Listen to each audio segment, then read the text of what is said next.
আজকে আমি আপনাদেরকে আমার জীবনের একটি গুরুত্বপূর্ণ গল্প শোনাবো। যেটি যেটির মাধ্যমে আমি শিখেছি বাস্তবতার অনেক কিছু। এক কথায় বলতে গেলে এটা ছিল আমার লাইফের রেয়ার স্টোরি।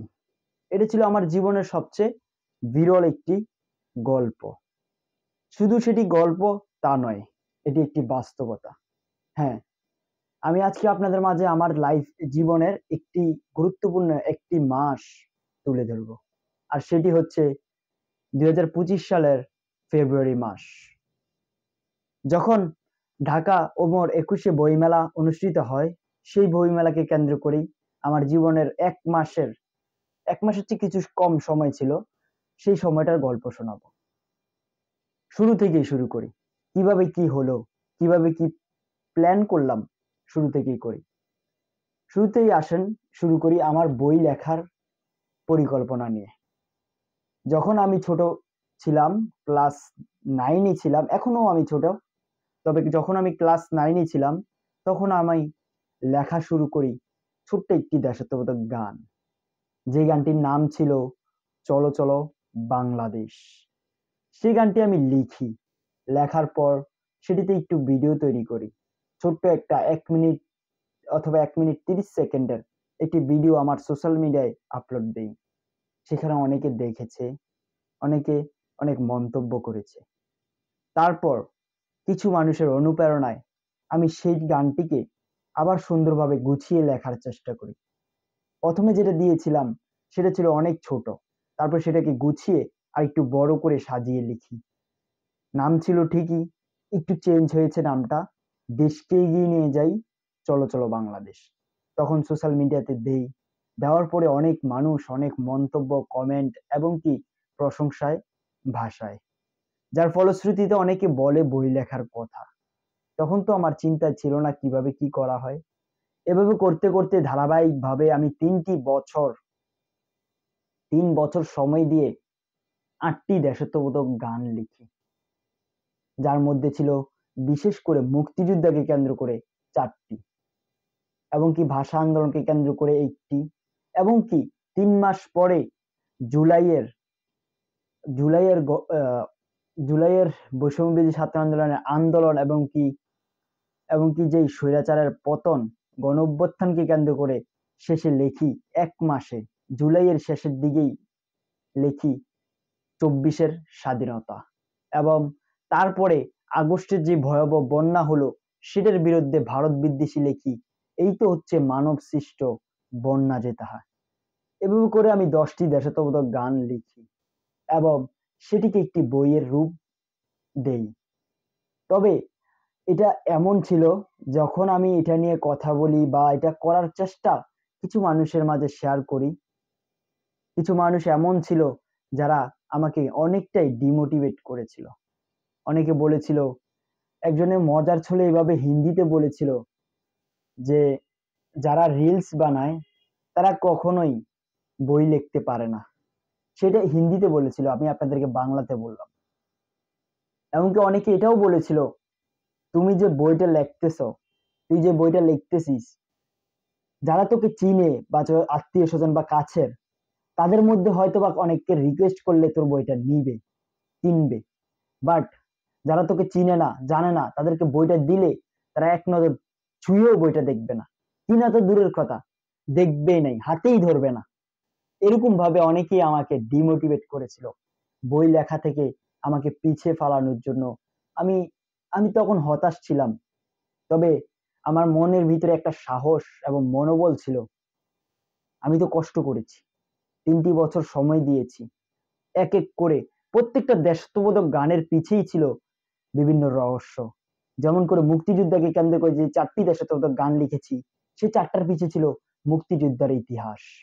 এবং গণঅভ্যুত্থানকে কেন্দ্র করে যেটা লেখা হয়েছে, সেখানে স্বাধীনতার উচ্ছ্বাস, স্বৈরাচারের পতন, দেশের উন্নয়ন, আ বাক স্বাধীনতা ফিরে আনা, সবকিছু মিলিয়ে ছাত্রদের ত্যাগ সুন্দরভাবে ফুটিয়ে তুলেছি। এবং কি বাংলাদেশের প্রকৃতিকে কেন্দ্র করেও লিখেছি, প্রকৃতির এক বিরাট সমাহার আমার এই বাংলাদেশ। দেশের শোষণ, নিপীড়ন, নির্যাতন দূর করা এবং কি বৈষম্য ভেদ করে একসাথে চলার তাগিদেও লিখেছি, এই তো আমার মাটি, এই তো আমার দেশ, এমন করে লিখেছি। তারপর তবুও আমি থেমে যাইনি। আমি যদি যারা আমাকে এইসব কথা বলেছিল, কিভাবে কি কেউ কিনবে না, কেউ দেখবে না, রিলস বানানে ব্যক্তি কবি বই নেহি লিখ सकता, এসব শুনে যদি আমি তখন বসে থাকতাম, তখন কিন্তু আমি আজ একটা বই লেখক একটা ছোট্ট বইয়ের লেখক হতে পারতাম না। আমি নিজেকে কবি দাবি করি না, আমি নিজেকে কবি বলি না। তবে যেহেতু লিখেছি, সেজন্য নামের শেষে হয়তোবা বইটার মধ্যেই লেখক লেখা আছে। অন্য কোথাও লেখক নিজেকে পরিচয়ও দেই না। এবার আসেন, এই গল্পটা, আমার এই সম্পূর্ণ গল্পটা থেকে আশা করি আপনারা অনেক কিছু জানতে পারবেন, অনেক কিছু শিখতে পারবেন এবং কি মোটিভেট হবেন। এটা ছিল আমার বই লেখার আগের সময়টা। তারপর আমি বই লিখলাম। মানে লেখার পরে ছাপানোর আগের সময়টা। তারপর আমি বইটা ছাপাইলাম, কপি করলাম এবং কি সেটাকে পুনরায় একটি বইয়ের রূপ ধারণ করলাম। এখন মাথায় প্ল্যান ছিল বইমেলা, ওমর ২১-এ বইমেলা। তবে আমি তখন জানতাম না বই কিভাবে প্রকাশ করে, বইয়ের কিভাবে প্রকাশনা করা হয়, কিভাবে কি করা হয়। না জেনেও শুধু নিজের ইচ্ছা, মনোবল এবং কি সাহস নিয়ে, শুধু সাহস নিয়ে, মনোবল নিয়ে, আত্মবিশ্বাস নিয়েই আমি বইমেলার উদ্দেশ্যে ঢাকায় রওনা দিই। ঢাকায় গিয়ে কোথায় থাকবো তারও কিন্তু ঠিক ছিল না। তবে আল্লাহর অশেষ রহমতে আমার ফুপি মানে আন্টির বাড়িতে থাকার সুযোগ হয়, যেটা আন্টি সুযোগ করে দেয়। ওনার বাসা ছিল বনশ্রীতে। সবশেষে ওনাকে অনেক কৃতজ্ঞতা জানাতে হয়। উনি যদি এই সুযোগটা না করে দিত, যদি বা নিষেধ করত, তাহলে কিন্তু আমার কখনো ঢাকা যাওয়া হতো না, কখনো আমার বইমেলায় যাওয়া হতো না, এতগুলো দিন বইমেলাতে থেকে নিজেকে তুলে ধরার সুযোগটা পেতাম না। অশেষ ধন্যবাদ জানাতে চাই আন্টিকে, মানে আমার ফুপিকে। তো তিনার বাসা ছিল বনশ্রীতে, আমি বনশ্রীতে গেলাম। শুরুতে আমি বইমেলার উদ্দেশ্যে গিয়েছিলাম ৫ তারিখ। ৫ তারিখ দুপুরে আমি তাদের বাসায় যাই। আমার সাথে ছিল অনেক বড় একটি ব্যাগ, যেখানে অনেক ওজন ছিল। অনেকগুলো ৩৫০ বই নিয়ে গিয়েছিলাম। সাথে আমার একটি ছোট্ট লাকিজ ছিল, যেখানে আমার থাকার জন্য কিছু জামাকাপড় এবং কি সরঞ্জাম ছিল। তো ওটা নিলাম। আমার মাথায় চিন্তা এটাই ছিল, আমি এখানে বেড়াতে আসিনি, আমি এখানে আনন্দ করতে আসিনি, আমি এখানে ঘুরতে আসিনি। আমি এসেছি আমার নিজের পরিচয়, নিজের লেখা বইটি সারা বিশ্বে, সারা বাংলাদেশের মানুষের কাছে ছড়িয়ে দিতে। এখানে সারা বাংলাদেশের মানুষটা কেন উচ্চারণ করলাম? কেননা ঢাকা হচ্ছে বাংলাদেশের ক্যাপিটাল, মানে রাজধানী। সো রাজধানীতে কিন্তু শুধু ঢাকার মানুষ থাকে তা নয়। ঢাকাতে পুরান ঢাকার মানুষ থাকে। প্রত্যেকটা ৬৪ জেলার মানুষই ঢাকার মধ্যে আছে। তো সেজন্যই আমার আশা। তো সেজন্য আমি ৫ তারিখে এসেই এত সুন্দর কুমিল্লা থেকে ঢাকার জার্নিটা করার পরে শরীরটা একটু তো অসুস্থকর হয়ই, অসুস্থ হয়ই। তবে আমি অসুস্থকে তোয়াক্কা করিনি। ওইদিন রাতেই আমি বইমেলার উদ্দেশ্যে রওনা দেই। দের বাসা থেকে বইমেলার রাস্তা ছিল প্রায় ১ ঘন্টার পথ। ১ ঘন্টার পথ। শাহবাগ। আমি শাহবাগ চিনি না। আমি টিএসসি মোড় চিনি না। ঢাকা ইউনিভার্সিটি চিনি না। সরোয়ার্দী উদ্যান চিনি না। বাংলা একাডেমি প্রাঙ্গণও আমি চিনি না। তখন আমি ঢাকার কিছুই চিনি না। একটা নবজাতক শিশুর মতো ঢাকায় ছিলাম। তবে মনে তো বললামই, আত্মবিশ্বাস, সাহস ও ইচ্ছাশক্তি ছিল। যেটার ফলশ্রুতিতে আমি ঘর থেকে বের হয়ে মানুষকে জিজ্ঞেস করি, আমি বইমেলার উদ্দেশ্যে যেতে চাই, ওটা কোথায়? তখন আমাকে বলল যে শাহবাগ পের হয়ে, টিএসসি মোড় পের হয়ে সরোয়ার্দী উদ্যান এবং কি বাংলা একাডেমি প্রাঙ্গণে হচ্ছে বইমেলা। তখন আমি বাস দিয়ে রওনা করি বইমেলার উদ্দেশ্যে। তারপর বইমেলাতে আসতে আসতে রাত হয়ে গেছে, কেননা ১ ঘন্টার পথ ছিল। আমি বের হয়েছিলাম প্রায় ৪টার দিকে। আস্তে আস্তে মাগরিবের সময় হয়ে গেছে। বইমেলাতে আসলাম। তবে বইমেলার কারোর সাথে আমার কোনো পরিচয় নেই। কেউ আমাকে চিনে না, কেউ আমার নামটি শোনেনি, কেউ আমাকে দেখেও নি। এই অপরিচিত লোকটার বই কেই বা কিনবে? কেই বা কিনবে? আমি যদি ওই দিনই হতাশ হয়ে বলতাম আমি কিভাবে বই বিক্রি করব, কিভাবে বইটা অন্যের মাঝে তুলে ধরবো, এটা বলে যদি চলে আসতাম, তাহলে কিন্তু আজ আমার একটা বইও বিক্রি হতো না। তখন আমি প্রথমে মনোবল হারাইনি, পুরা বইমেলাটাই আমি ঘুরলাম।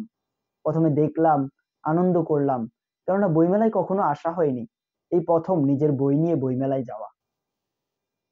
তারপর আমি কিছু স্টলের সাথে যোগাযোগ করার চেষ্টা করি। তাদের, যেহেতু আমি প্রথমেই বাংলা একাডেমির তথ্য কেন্দ্র, যেখান থেকে মানুষ তথ্য সংগ্রহ করে, সেখানে গিয়ে আমি আমার বিষয়টা প্রকাশ করলাম যে বই লিখেছি, সেটা বিক্রি করার জন্য কি মাধ্যম আমি ইউজ করতে পারি। সেই বাংলা একাডেমি তথ্য কেন্দ্র প্রথমে আমাকে বলল, যেহেতু তোমার এটা নতুন বই, তুমি কিছু স্টলের সাথে যোগাযোগ করতে পারো এভাবে বিক্রি করার জন্য। তারা কিছু পার্সেন্টেজের মাধ্যমে হয়তোবা তোমার বইটি রাখতে পারে, বিক্রি করতে পারে। এবং কি আরেকটি পরিকল্পনা দেয় যে তুমি বাংলা একাডেমির তথ্য কেন্দ্র থেকে তোমার বইটির মোড়ক উন্মোচন করো, শুভ উন্মোচন, নতুন বইয়ের মোড়ক উন্মোচন করার জন্য পরামর্শ দেয়। তো মোড়ক উন্মোচন করার জন্য একটি টিকিট নিতে হয়, যে টিকিটটি দেয় বাংলা একাডেমির প্রাঙ্গণের বাংলা একাডেমির মেইন হেড অফিসের যেই কাউন্টারটা, ওখান থেকে। তো আমি ওখানে গেলাম, ওখানে গিয়ে আমার বইটা সম্পর্কে কথা বললাম। আমার বইটা দেখলো এবং বললো এটা কোন প্রকাশনী থেকে করা হয়েছে। আমি তো সেই সম্পর্কে জানি না, প্রকাশনী কি, কিভাবে করতে হয়। তারপর বললাম যে না, এটা আমি নিজেই করেছি, নিজেই প্রকাশ করেছি, নিজেই লিখেছি। তখন বললো আচ্ছা ঠিক আছে, অসুবিধা নেই, এটা আপনার ব্যক্তিগত বিষয়, আপনার বই আপনি কিভাবে প্রকাশ করবেন। তবে বইমেলাতে বিক্রি করার জন্য স্টলে রাখতে হয়, আর সেই স্টল মালিকগুলো শুধু তাদের নিজের প্রকাশ করা বইগুলোই বিক্রি করে, অন্যের প্রকাশ বিক্রি করে না। তবে আপনি চেষ্টা করলে হয়তো বা কিছু স্টল মালিক আপনার বইটি রাখতে পারে, যদি তাদের কাছে বইটি ভালো লাগে। তারপর আর কি, তাদের থেকে আমি বললাম মোড়ক উন্মোচন করতে চাই। তখন বললো আচ্ছা ঠিক আছে, আপনি আপনার বইয়ের নাম, আপনার নাম এবং কি কিছু তথ্য পূরণ করুন, আমরা আপনাকে একটি টিকিট দিয়ে দিচ্ছি। তারপর আপনি মোড়ক গ্রন্থ উন্মোচন কেন্দ্রে গিয়ে আপনার বইটি উন্মোচন করতে পারবেন। তো সেই দিন আমি মোড়ক উন্মোচন কেন্দ্র থেকে আমার বইটি উন্মোচন করি, আলহামদুলিল্লাহ। এমনকি সোশ্যাল মিডিয়া প্লাস ওখানে যারা ছিল অনেকেই আমার বইটি সম্পর্কে জেনেছে, শুনেছে। তবুও আমার কিন্তু তখনো একটি বইও সেল হয়নি, এবং কি কিভাবে সেল করব সেটাও আমার ধারণা ছিল না। তারপর আমি চিন্তা করলাম, যেহেতু আমার এটা মুক্তিযোদ্ধা রিলেটেড এবং কি ভাষা আন্দোলন প্লাস দেশপ্রেম এবং গণ অভ্যুত্থানকে রিলেটেড করে লেখা অনেকগুলো দেশাত্মবোধক গান বিদ্রোহী ভাবে, তো সেজন্য আমি চিন্তা করলাম, যেহেতু গণ অভ্যুত্থানকে কেন্দ্র করে ওখানে দুইটি স্টল এসেছিল, এক হচ্ছিল জুলাই 36 একটি স্টল, আরেকটি ছিল বৈষম্য বিরোধী ছাত্র আন্দোলনের স্টল। প্রথমে আমি জুলাই 36 স্টলটিতে যোগাযোগ করলাম। তো তারা আমার বইটি দেখলো, পড়লো, তাদের কাছে খুবই ভালো লেগেছে। তবে তারা বলল, তোমার বইয়ে তো 50 টাকা মূল্য লেখা আছে, খুব কম সামান্য একটি মূল্য দিয়েছ, তো তুমি এটা আমাদের কাছে কত টাকা দিতে চাচ্ছ। আমি বললাম যে 40 টাকা হলে আমি এটা দিতে পারবো, আপনারা 50 টাকা করে বিক্রি করবেন। তখন সে বলল যে বই স্টলে তো বইমেলার একটি রুলস অনুযায়ী 20 থেকে 25% ডিসকাউন্ট দিতে হয় বইমেলার উদ্দেশ্যে প্রত্যেকটা বইয়ের উপরেই। তো কিন্তু তোমার বইটিতে তো 20% ডিসকাউন্ট দিলেই আসে 40 টাকা, আমরা যদি 40 টাকা বিক্রি করি আর তোমাকে দিব কি, আর আমরা রাখবো। এই কথাটা বলে সে আমার বইটি আর নেয়নি। তখন তো আমি চিন্তায় পড়ে গেলাম। তারপর আমি বৈষম্য বিরোধী ছাত্র আন্দোলন স্টলে গেলাম, যোগাযোগ করলাম।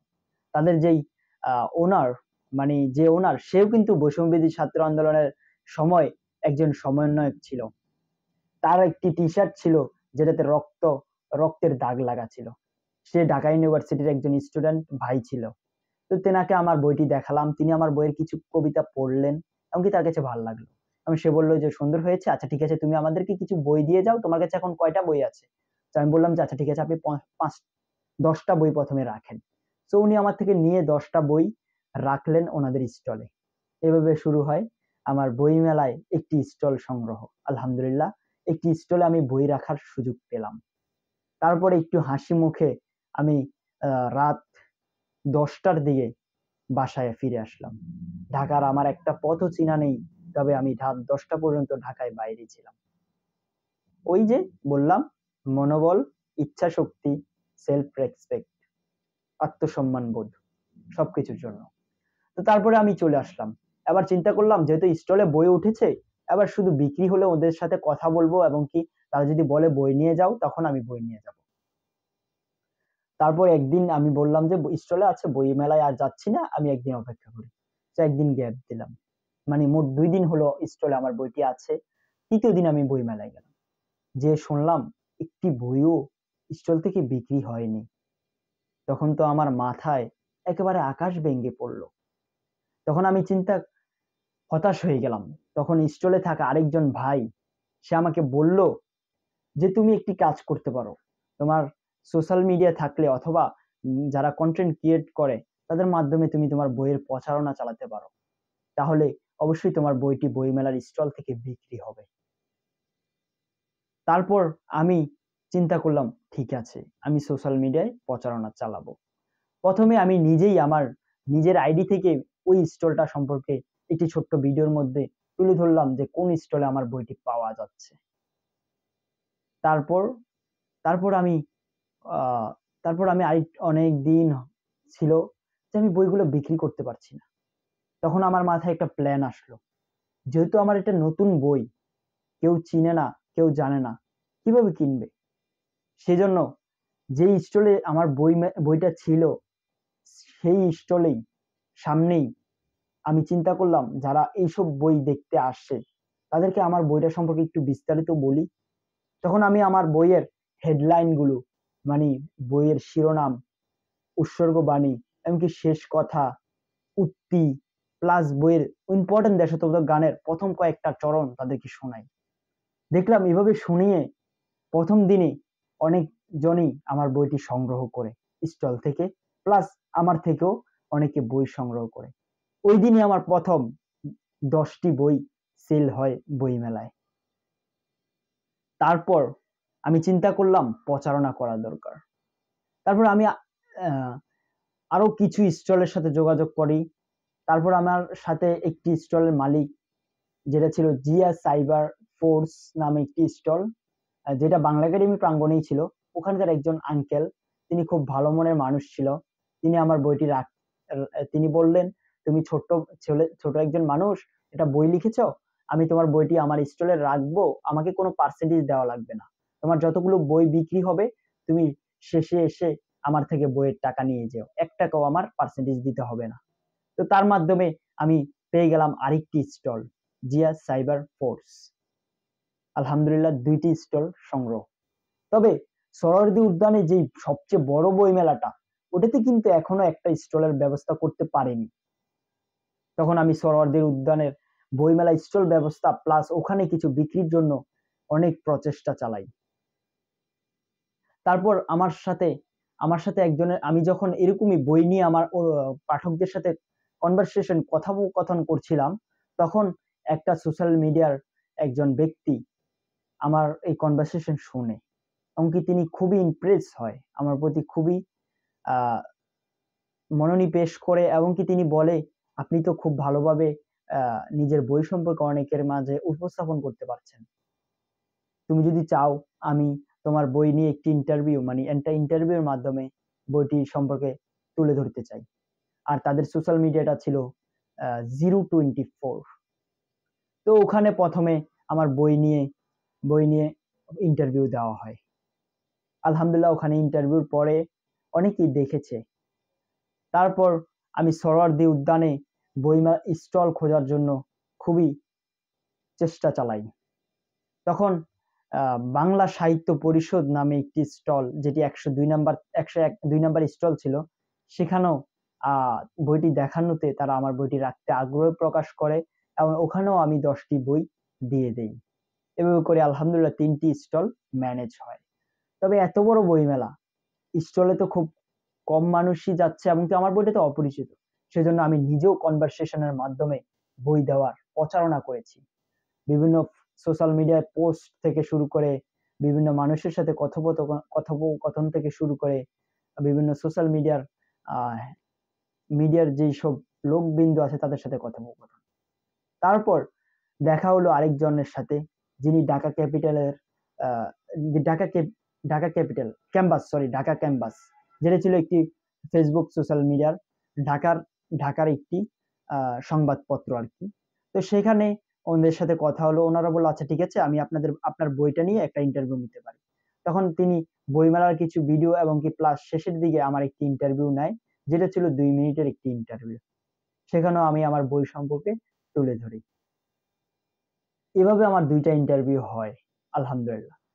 তো আমার বই বিক্রি হচ্ছিল আলহামদুলিল্লাহ। তখন থেকেই আল্লাহর অশেষ রহমতে, আল্লাহর দয়ায় প্রতিদিন আমার 12টা, 13টা, 14টা, 16টা, 17টা এবং কি 19টা বই বিক্রি হয়। তো এভাবে করে প্রায় 20 তারিখের দিকে চলে আসে। তারপর দেখা হয় বাংলাদেশের খবর নামে পত্রিকার সংবাদকর্মীর সাথে, যার নাম ছিল জয় খ্রিস্টপা বিশ্বাস। তিনি ছিল অনেক ভালো মনের একজন মানুষ। সেই ভাইকে আমি আমার বই সম্পর্কে জানাই। তিনি আমার বলল, আমি তো তোমার মতো একজনকেই খুঁজছি, যে নতুন বই লিখেছে এবং কি খুবই কম এবং কি খুব নতুন, কেউ জানে না তোমার বই সম্পর্কে। আমি তো সেই সব মানুষই খুঁজছি যাদের প্রতিবেদন নিব। এরকম তরুণ লেখককেই তো আমি চাচ্ছিলাম, তবে খুঁজে পাচ্ছি না, তোমাকে পেয়ে গেলাম, ভালোই। তো তিনি অনেকক্ষণ সময় নিয়ে আমার একটি ইন্টারভিউ তৈরি করে বাংলাদেশের খবর থেকে, যেটা কয়েকদিন পর সোশ্যাল মিডিয়াতে দেওয়াও হয়। তখন ওই ভিডিওটা আল্লাহর রহমতে আমার এলাকার সকল বললে ভুল হবে, আমার এলাকার শুভাকাঙ্ক্ষী মামা থেকে শুরু করে ভাই বন্ধু, স্কুলের ভাই বন্ধু অনেকেই শেয়ার দেয়। প্লাস আমার গ্রামের বাড়ির অনেক চাচা ভাই শেয়ার দেয়, আত্মীয় স্বজন শেয়ার দেয়। এভাবে করে সেই ভিডিওটি প্রায় 50 জনের উপরেই শেয়ার হয়ে যায়। তো ওটা ছিল আমার বইয়ের সবচেয়ে বড় বিজ্ঞাপন প্রচারণা আলহামদুলিল্লাহ। তবে এখানে একটা ব্ল্যাক হিস্টোরি আছে, ব্ল্যাক হিস্টোরি, কালো অধ্যায়, কালো গল্প, কালো একটা সময়। এই ইন্টারভিউটা অনেকেই দেখেছে, শেয়ার করেছে, কমেন্ট করেছে, প্রতিক্রিয়া দিয়েছে। তবে তার ফলে আমার খুবই বড় একটি ক্ষতি হয়, সেটা হচ্ছে বদনজর। যেদিন এই ভিডিওটা দেওয়া হয়, তার পরের দিন আমি অসুস্থ হয়ে পড়ি, শারীরিকভাবে একটু দুর্বল হয়ে যাই। তখন আমি বললাম যে যেহেতু বই বিক্রির জন্য আসছি, আমি বইমেলায় যাব। তো আমি বইমেলায় গেলাম। তবে ওই দিন আমার বই বিক্রিই হচ্ছিল না। বইমেলায় মাত্র আমার 3টা বই বিক্রি হয়, যেখানে এর আগের দিনই বই বিক্রি হয়েছিল 17টা। এভাবে করে 17, 16, 19, 18, 12, 14, মানে 12র নিচে কোনোদিনও বই বিক্রি হয়নি। তবে ওই দিন মাত্র 3টা বই বিক্রি হয়েছে। তখন আমি এটা অ্যানালাইসিস করলাম, অনুধাবন করলাম, বুঝতে পারলাম যে বদনজর লেগেছে, মানুষের মুখ লেগেছে। তখন আমি একটি হাদিসের দিকে খেয়াল করি, হাদিসের কথা মনে আসে। একটি সাহাবী গোসল করছিল, তার এক ভাই হঠাৎ দেখে ফেললো তাকে এবং কি বলল, তুমি এত সুন্দর, এমন ভাবে বলেছে, সাথে সাথে সেই যে সাহাবীটি গোসল করছিল সে অজ্ঞান হয়ে পড়ে। তখন রাসূল সাল্লাল্লাহু আলাইহি ওয়াসাল্লামের কাছে এই খবরটি পৌঁছে যায়। তিনি সেই সাহাবীকে ডেকে বলল, তুমি কি তোমার ভাইয়ের মৃত্যুর কারণ হতে চাও? তিনি বলল, কেন না, আমি অবশ্যই হতে চাই না। তখন বলল, তাহলে কেন তুমি তোমার ভাইকে দেখে আল্লাহর প্রশংসা করলা না, আল্লাহর নেয়ামতের প্রশংসা করে বললা না মাশাআল্লাহ? তখন সে বুঝতে পারলো এবং কি মাশাআল্লাহ বলল, যার ফলশ্রুতিতে যে ভাইটি অজ্ঞান হয়েছে সে সুস্থতা লাভ করলো। এই হাদিসটি দ্বারা বুঝতে পেরেছি যে কেউ যদি কারোর সম্পর্কে গভীরভাবে প্রশংসা করে অথবা তার দিকে নজর দেয়, তাহলে তার অনেকটাই ক্ষতি হয়। সেইভাবেই বাংলাদেশের খবর থেকে আমার এই ভিডিওটা করার পরে আমার শারীরিক, মানসিক এমনকি বই বিক্রি সব দিক থেকেই আমি ক্ষতিগ্রস্ত হই। তারপর আমি তো হতাশ, কিভাবে কামব্যাক করব? তার জন্য আমি একদিন গ্যাপ নেই। সেই রাতে আমি আল্লাহর কাছে অনেক দোয়া করি, জিকির করি, কোরআন তেলাওয়াত করি, তাহাজ্জুদের নামাজ পড়ি এবং কি নামাজে অনেক কান্নাকাটি করে আল্লাহর কাছে এই বিপদ থেকে আশ্রয় চাই। সাথে সূরা নাস, ফালাক, আয়াতুল কুরসি, সূরা বাকারার শেষ ২ আয়াত, সূরা তওবার শেষ ২ আয়াত, সূরা এভাবে করে সূরাগুলো পড়ে বারবার আমি নিজে গায়ে ফু দিয়েছি, পানিতে ফু দিয়ে পান করেছি বদনজর থেকে বাঁচার জন্য। এই বদনজর তো এত সহজে যাচ্ছে না। সেজন্য আমি একদিন গ্যাপ দিয়েছি। একদিন বইমেলায় যাইনি। অসুস্থ ছিলাম, হতাশ ছিলাম। তারপর মনোবল নিয়ে গেলাম, যেয়ে দেখি আল্লাহর অশেষ রহমতে সেদিন আমার ৯ টা বই বিক্রি হয়। এই বদনজর তো এত সহজে যায়নি। সেজন্য ৯ টি বই বিক্রি হয় মাত্র। তারপর আমি আবার আল্লাহর কাছে দোয়া করি, তাহাজ্জুদের নামাজ পড়ি, মুনাজাত করি। এভাবে করে একটু, একটু করে আমি বদনজর থেকে কাটিয়ে উঠি নিজে। তারপর আমার বইয়ের বিক্রি আল্লাহর রহমতে একটু, একটু বৃদ্ধি পায়। তবে তারপরের থেকে কখনোই ১৬ টার উপরে বই বিক্রি করতে পারিনি। তবে তার আগে ১৮ টা ১৯ টা পর্যন্ত বই বিক্রি হয়েছিল। তো এইভাবে করেই আমি আমার বইমেলায় বই বিক্রি করলাম।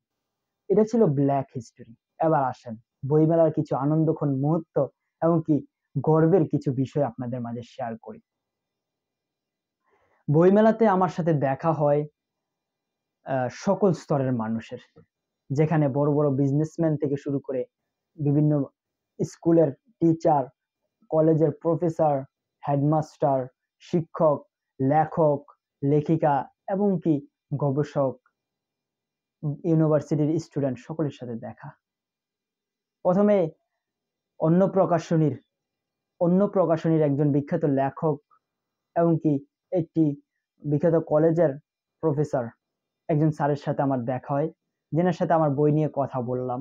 তিনি আমার বইটি ক্রয় করেন এবং কি তিনি আমার থেকে একটি অটোগ্রাফ নেন। শুধু তিনি নিয়েছেন বিষয়টা এমন নয়, যারাই আমার বই নিয়েছেন তার মধ্যে 50% মানুষই আমার অটোগ্রাফ নিয়েছে এবং কি অনেক মানুষই আমার সাথে সেলফি নিয়েছে। তো তিনি নিলেন। নেওয়ার পরে ২ দিন পরে তার সাথে আবার বইমেলায় দেখা হয়। অন্য প্রকাশনীর স্টলে। তিনি তার বইয়ের প্রচারণার জন্য স্টলে ছিলেন, এসেছিলেন। সো তারপর তেনাকে জিজ্ঞেস করলাম, "স্যার কেমন আছেন?" তিনি বলল, "ভালো আছি।" তো বললাম, "স্যার আমার বইটা আপনার কাছে কেমন লেগেছে? প্রিয় ভূমি বইটা যেটা আমি আপনাকে পরশুদিন দিয়েছিলাম।" তো তিনি বললেন, "অসাধারণ ভালো হয়েছে। তোমার বইটা অনেক সুন্দর লিখেছো তুমি। তোমার বইটা আমি পড়েছি সম্পূর্ণটা এবং কি আমার মেয়ে সেও তোমার বইটা সম্পূর্ণ পড়েছে।"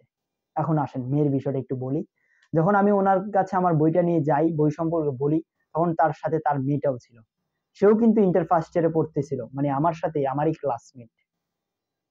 আমার বই দেখে সে বলল যে, "চলো আমরা ২ জন", মানে তার সাথে আরেকটা ভাই ছিল, সেও কিন্তু ইন্টার ফার্স্ট ইয়ারে পড়ছে।